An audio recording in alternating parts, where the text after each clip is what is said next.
দেখিনি ঠিক এই মুহূর্তে দাঁড়িয়ে তোমার পার্টনার তোমাকে নিয়ে কি ভাবছে।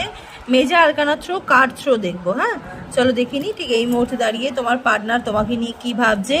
অবশ্যই কিন্তু ডবল ট্যাপ করে শর্টসটাকে ক্লেম করবে। এখানে এম্পারারের এনার্জি, উনি ভীষণ কষ্টের মধ্যে আছে, বাট উনি চাইছে যে ওনার নিজের ইমোশনসটাকে কন্ট্রোল করতে, এবং উনি চাইছে যে ওনার একটা যোগ্য সম্মান উনি যেন পায় তোমার থেকে। এবং ওনার কোথাও না কোথাও মনে হচ্ছে যে উনি একটু আইডেন্টি ক্রাইসিসে ভুগছে। ওনার মনে হচ্ছে যে তুমি হয়তো ওনাকে পাত্তা দিচ্ছ না, তুমি হয়তো ওনাকে সেই সম্মানটা দিচ্ছ না, এটা উনি চাইছে। এবং উনি নিজের জায়গাটা ধরে রাখতে চাইছে তোমার জীবনে, উনি নিজের জায়গাটা ধরে রাখতে চাইছে। এবং তার সাথে সাথে যেটা আমি দেখতে পাচ্ছি, উনি উনি একটা মানে উনি এই সম্পর্কটাকে নিয়ে না উনি উনি উনি ভাবছে, উনি এই সম্পর্কটাকে নিয়ে ভাবছে, বাট ওনার নিজের আত্মসম্মানটাকে নিয়ে উনি বেশি ভাবে। হ্যাঁ, উনি নিজের সেলফ রেসপেক্টটাকে নিয়ে বেশি ভাবে।